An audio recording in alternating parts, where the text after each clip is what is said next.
Irmãos, a paz do Senhor Jesus. Hoje eu quero mostrar para vocês uma obra incrível. O review de hoje ele é muito especial. Os irmãos que têm acompanhado o canal sabem que eu sou apaixonado por teologia bíblica e eu quero apresentar para vocês hoje uma obra que ela é muito fácil de você estudar. Ela tem uma ótima teologia bíblica desenvolvida, um autor incrível. Eu estou falando da Teologia do Novo Testamento de Frank Tillman, uma abordagem canônica e sintética, uma das melhores teologias do Novo Testamento que você vai encontrar, com um preço extremamente acessível. É uma obra de 7 publicações. Eu tenho certeza que você vai gostar dessa obra, tanto pela qualidade do material, quanto pela metodologia de estudo. Isso para mim é algo que é muito importante, especialmente quando eu vou indicar alguma obra que não é utilizada tão costumeiramente pela igreja, né, como obras de teologia bíblica. Então a metodologia dela é muito fácil de você aplicar. Fica com a gente, acompanhe o review de hoje, que eu tenho certeza que vai ser bênção de Deus para a tua vida.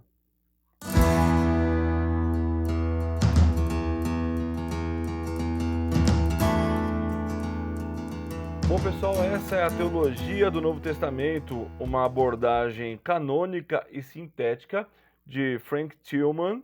É uma obra que eu tenho um carinho muito especial. Ela tem uma abordagem que facilita muito o estudo. Para vocês terem uma ideia, neste momento nós estamos fazendo uma série de exposições na Carta aos Romanos, lá na igreja, né, em que eu pastoreio. E essa obra tem ajudado demais no estudo. Então, mas sem mais delongas, eu quero mostrar alguns detalhes dela para vocês. Olha só, é uma obra que ela tem aqui 16 centímetros de largura, né? Quase 16 centímetros de largura, 23 de altura, e a lombada dela, vamos dar uma olhadinha na lombada dela aqui, ela tem 4,5 centímetros de lombada. É uma obra com 902 páginas. É uma obra que vem através de Shed Publicações. Então a gente já sabe da qualidade, né? Sabemos que Shed aí, com edições Vida Nova também, a gente pode adquirir essas obras de olhos fechados, sabendo que a qualidade é altíssima. Vamos dar uma olhadinha, né? Então olha só, aqui nós temos uma folha de rosto. A saudosa memória de Calvin Tillman, de Caius Teteleiomenos, o justo aperfeiçoado, né? Uma alusão aí a um texto de Hebreus. Vamos dar uma olhadinha aqui no sumário. Então nós temos aqui o sumário, prefácio, abreviaturas, introdução, teologia do Novo Testamento, questões básicas, né? Então ele vai introduzir algumas questões básicas importantes para você começar a estudar a teologia do Novo Testamento, para você saber do que se trata, qual a metodologia de pesquisa, quais as linhas de pesquisa que tem.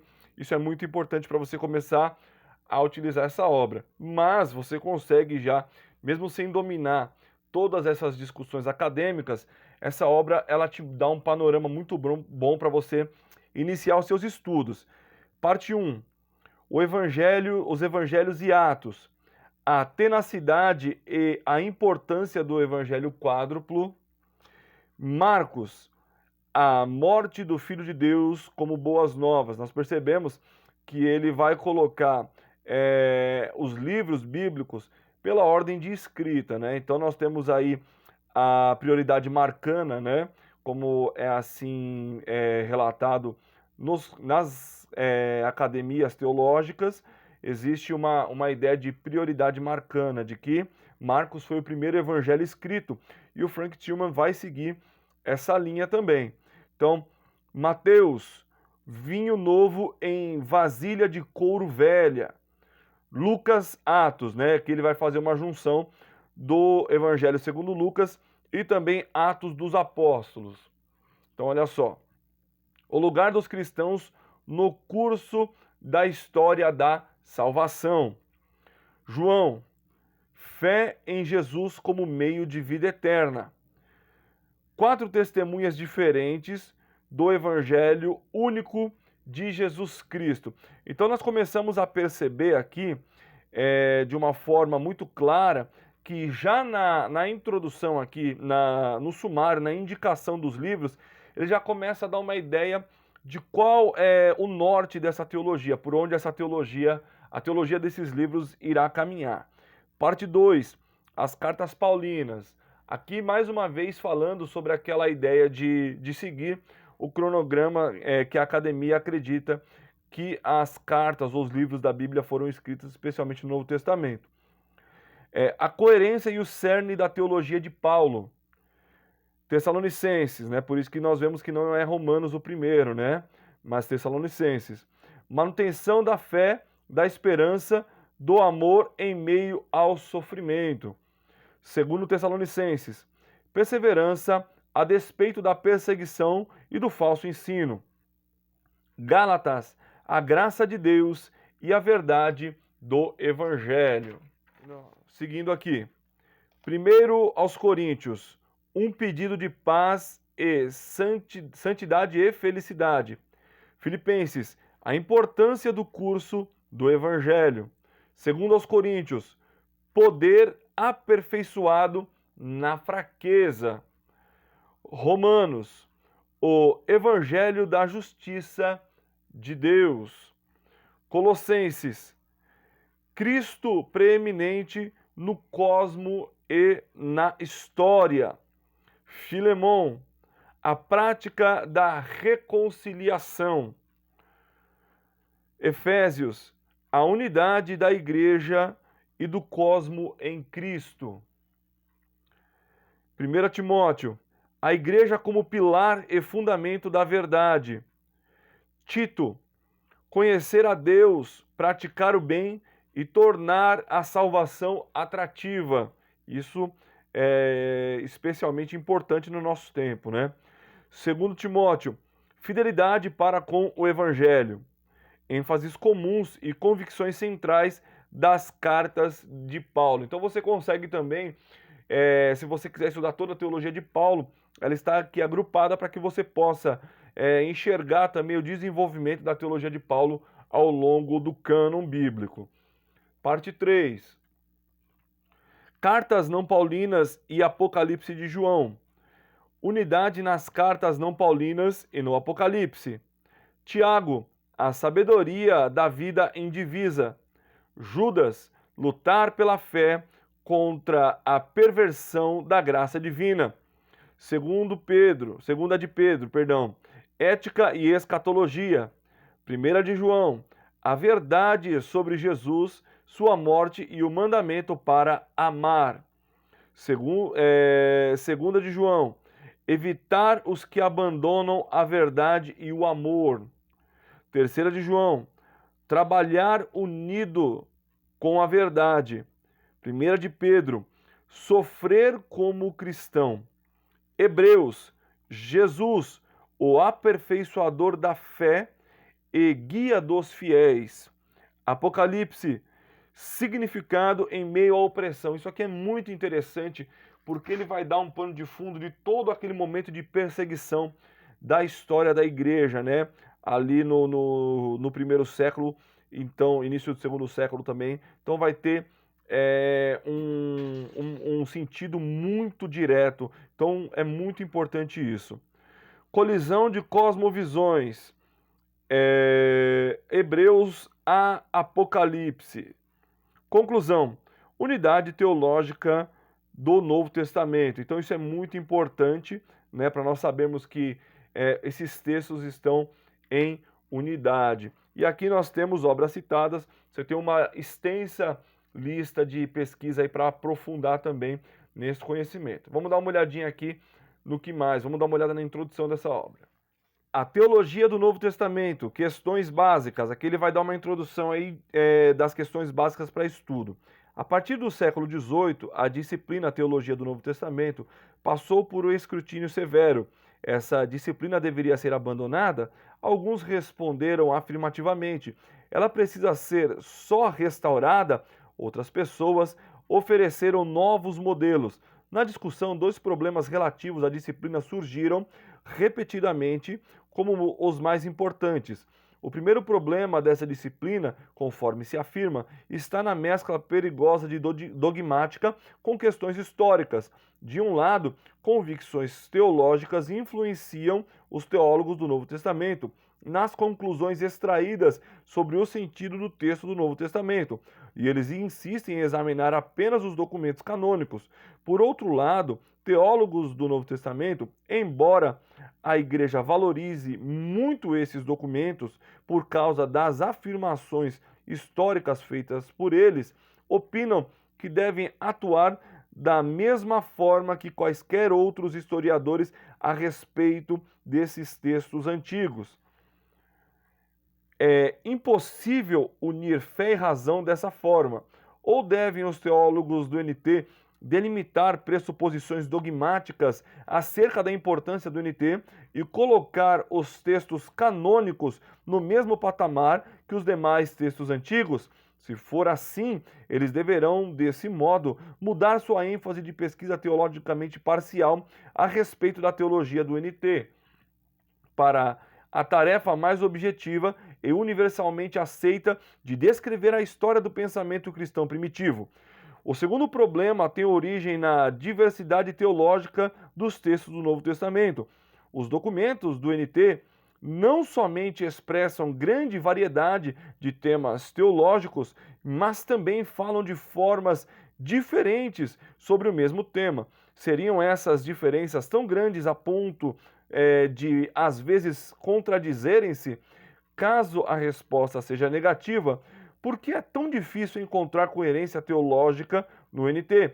Assim, será correto falar-se sobre a teologia do NT como se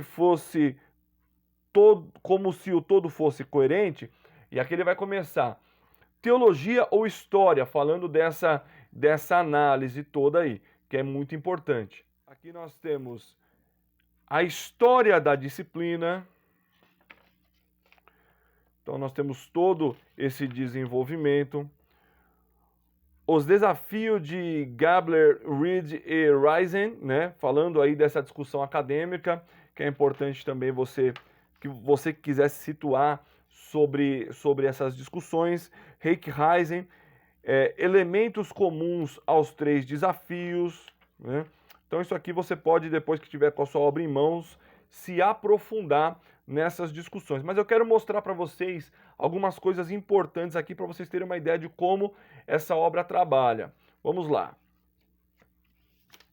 Capítulo 4. Mateus, o vinho novo em vasilha de couro velha. Ao escrever o Evangelho, Mateus estava engajado em um diálogo intenso e polêmico com os judeus incrédulos. Ele próprio era judeu, mas ao escrever fazia referência às sinagogas deles e aos judeus como se não mais fizesse parte da sociedade judaica. Nesse evangelho, as referências à perseguição promovida pelos judeus e à polêmica contra os cristãos significaram provavelmente seu rompimento com o judaísmo, mas não como iniciativa pessoal. O entendimento de Mateus sobre o cristianismo ainda estava ao alcance da sociedade judaica, e ela não gostava do que ouvia. Os cristãos estavam deixando de lado a autoridade de Moisés a favor da autoridade de Jesus e estavam pervertendo a tradição judaica. Então nós vemos aqui, ele começa a desenvolver toda essa teologia. Jesus cumpriu a tradição judaica bíblica. Vamos lá. Mateus sabia do dever de estabelecer uma argumentação plausível contra os detratores judeus por sua rejeição de Jesus como feiticeiro e enganador. Ele deveria explicar como Jesus cumpriu as escrituras de Israel e por que ele possuía autoridade para alterar a lei mosaica. O Evangelho de Mateus concentra-se na preocupação, e é perceptível, das 5 linhas mestra de sua narrativa. Jesus cumpriu as escrituras de Israel, incorporou a lei e a sabedoria, apresentou sua identidade como o novo e maior Moisés, o filho messiânico de Davi e o filho de Deus, e personificou Israel, né? Então por isso que nós cremos que também, quando nós falamos lá de Isaías 52, 53, que o servo sofredor fala sobre Jesus, porque aquele texto, diante de uma boa exegese, ele vai apontar para Israel como servo sofredor. Só que Jesus personifica Israel, tendo em vista a representatividade como personificação da figura do rei. Então, o Messias, sendo o rei de Israel, personifica o servo sofredor. Então, olha aqui, Jesus cumpriu as escrituras de Israel. Então, é muito interessante. É uma obra, gente, maravilhosa. Olha só. Jesus, como incorporação da lei da sabedoria. Então, aquela introduçãozinha que nós vemos ali, daquele trecho que nós lemos, é o que vai pautar todo o desenvolvimento teológico do Evangelho segundo Mateus. Jesus como o novo e maior Moisés, Jesus como o Messias, filho de Davi e filho de Deus. Olha só, Jesus como personificação de Israel. Vamos ler um parágrafo aqui para a gente ter uma ideia. Olha só. Apesar desse tema não ser proeminente, Mateus dá a entender em várias passagens que Jesus representa a nação de Israel, recapitulando suas tentações, sofrimento e destino. À medida que ele desenvolve esse tema, Mateus começa a demonstrar sutilmente que Jesus obedeceu a Deus enquanto Israel falhou. O tema tem início no capítulo 2, dos versículos 14 ao 23, em que Mateus diz que um anjo do Senhor avisou a José em sonho para fugir da ira de Herodes, que em breve procuraria o menino para matá-lo. O anjo disse a José para fugir para o Egito e lá permanecer até que o Senhor lhe dissesse que era seguro retornar a Israel. Mateus diz que isso aconteceu para cumprir a profecia de Oséias, capítulo 11, versículo 1. Do Egito chamei o meu filho. Tá? Então vamos dar uma olhadinha aqui também em outro evangelho. Olha só, vamos ver aqui. João, fé em Jesus como meio para a vida eterna. Da mesma forma que Lucas, João é explícito acerca do propósito para a composição de seu evangelho. Jesus realizou na presença de seus discípulos muitos outros sinais miraculosos que estão registrados neste livro, mas estes foram escritos para que vocês creiam que Jesus é o Cristo, o Filho de Deus, e crendo, tenham a vida em seu nome. Apesar das reservas de alguns intérpretes, esta breve declaração apresenta as características teológicas básicas do Evangelho de João. Ela diz: o autor espera que os sinais de Jesus, da forma em que foram registrados no livro, produzirão ou susterão a fé dos leitores de que Jesus não é apenas o Messias, mas o Filho de Deus e, portanto, conduzirão o leitor à vida, a vida eterna no caso. Inclusa nessa declaração está a abordagem distintiva de João sobre a identidade de Jesus. O relacionamento entre os sinais de Jesus e a crença de que ele é a revelação final do Pai. E a vida escatológica que alcança no presente os que têm essa fé. Esses provavelmente são os principais temas teológicos do Evangelho de João. Então nós temos aqui a identidade de Jesus, a percepção de João sobre as expectativas tradicionais. Olha a quantidade de notas aqui de rodapé também, que para pesquisa também, para aprofundar os estudos, caso você deseje. Redefinição joanina do messianado de Jesus. Vamos ler esse trecho aqui para a gente ter uma ideia. Quando João diz em sua declaração do propósito do evangelho que ele pretende estimular a fé de seus leitores em Jesus, o Cristo, o Filho de Deus, ele presume que os leitores tenham alcançado o sentido desses termos definidos por todo o evangelho. Podemos depreender muito do evangelho como exercício pedagógico para levar o leitor para além das categorias tradicionais acerca da identidade de Jesus, até alcançar o entendimento da unidade de Jesus como o próprio Deus. João o faz por meio de uma estrutura maior do evangelho e mediante a estrutura de vários discursos dentro dessa moldura maior. Então ele vai colocar aqui a estrutura do evangelho, o discurso do evangelho, e aí ele começa o desenvolvimento. testemunho de João Batista a respeito de Jesus, o encontro dos discípulos de Jesus, outro testemunho de João Batista. Vai falar também da mulher samaritana. Vamos ler aqui para ver o que ele está falando. O movimento do Messias em união com Deus ocorre outra vez, ainda que mais sutilmente no diálogo de Jesus com a mulher samaritana. A mulher samaritana identifica Jesus inicialmente como profeta, pensando provavelmente, como já vimos, no profeta semelhante a Moisés, Deuteronômio capítulo 18, versículo 18. Imediatamente após Jesus ter respondido ao problema clássico apresentado por ela sobre a localização correta do templo dos samaritanos e dos judeus, ela comenta que quando o Messias vier, explicará tudo para nós. Jesus responde a isso com a frase: eu sou aquele que está falando com você. Aqui também as multidões da Galileia. Vamos dar uma olhadinha aqui em outro livro. Aqui já uma amostra, né, das cartas de Paulo. Nós temos aqui Gálatas, a graça de Deus e a verdade do Evangelho. Problemas na Galácia, né? Depois de 1 ano e meio em Corinto, o lugar onde escreveu 2 cartas aos Tessalonicenses, Paulo atravessou o mar Egeu, passando brevemente pela cidade de Éfeso, e de lá atravessou o mar Mediterrâneo Oriental, através da Judéia, chegando por fim à igreja multiétnica de Antioquia da Síria.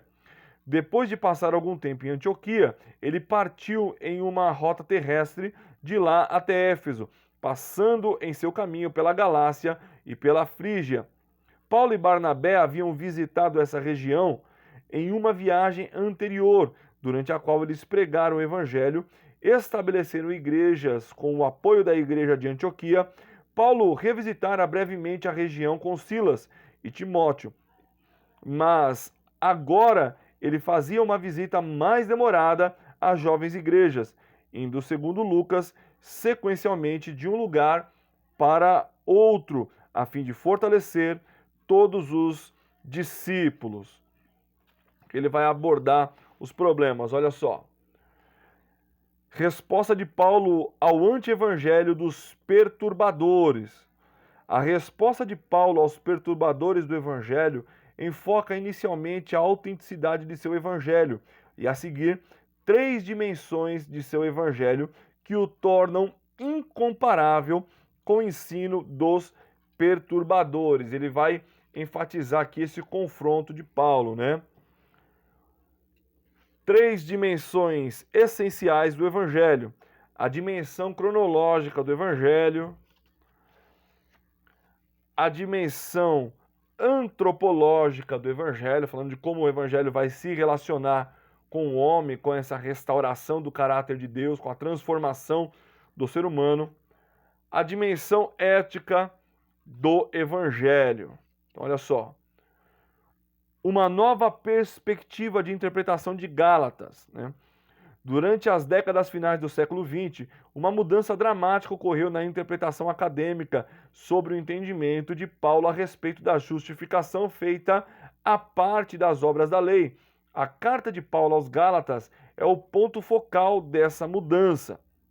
A exegese tradicional da carta considera a justificação primariamente, como a afirmação de que apenas o dom divino da fé em Jesus Cristo, não o empenho humano, poderia tornar a pessoa justa aos olhos de Deus. Mais recentemente, vários intérpretes têm afirmado que se Paulo estivesse combatendo a teologia judaica da salvação mediante o empenho humano, ele estaria batendo no ar.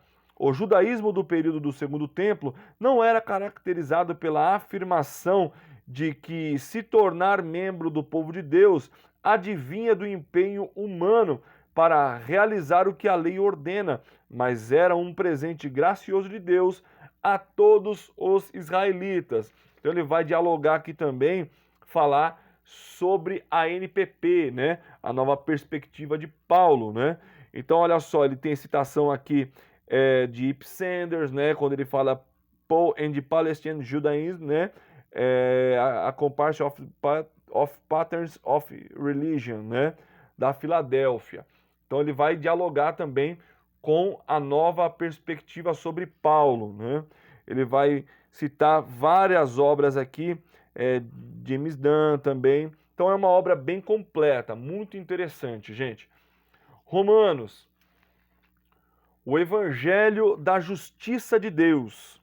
Ele vai falar sobre o contexto da carta aos Romanos. Então, olha só, gente, é muito interessante, é uma obra incrível. Para você que é pregador do Evangelho, eu tenho certeza que quando você tiver essa obra em mãos, vai ser muito difícil você partir para a preparação de um sermão sem recorrer a ela, um sermão no Novo Testamento, porque vale demais a pena, gente. Olha só, o Evangelho como a justiça de Deus para todo o que crê. Ele vai falar, o Evangelho revela a justiça de Deus, o Evangelho torna-se eficaz pela fé, o Evangelho permanece em continuidade com a Escritura, tudo ali quando ele começa a falar no capítulo 1 da sua carta aos Romanos. E ele vai dar um resumo aqui, sempre sintetizando o que foi estudado nesse período. Então vale muito a pena, gente. Você percebe que dá para até utilizar ela como um apoio de comentário bíblico, né? Vale muito a pena, é uma obra incrível. Ira sobre todo o que peca, justiça para todo o que crê. Aqui ele está falando daquela relação de pecado e justiça, né? Que começa ali no capítulo 1, versículo 18, e vai até o capítulo 3, versículo 20, quando ele fala que todos pecaram, tanto gentios como judeus, e que a salvação está em Cristo e não em qualquer outro tipo de crença, né? Onde ele até vai corrigir os judeus que se comportam como gentios, tendo o nome de judeus, né? Então olha só, em 1,18 a 3,20, o objetivo de Paulo é demonstrar o caráter universal da necessidade da graça salvadora de Deus. Ninguém, judeu ou gentil, sobreviverá ao dia da ira de Deus sem ela, ou seja, sem a graça, porque naquele dia, a parte da justiça salvífica de Deus, ambos os grupos serão encontrados debaixo do pecado, e o mundo todo esteja sob o juízo de Deus. Todavia, à medida que seu argumento avança em direção a esse objetivo, os judeus surgem gradualmente como alvo primário de Paulo. Ele deseja demonstrar que, apesar de os gentios serem ímpios, os judeus não podem reivindicar qualquer vantagem sobre eles no dia da ira de Deus.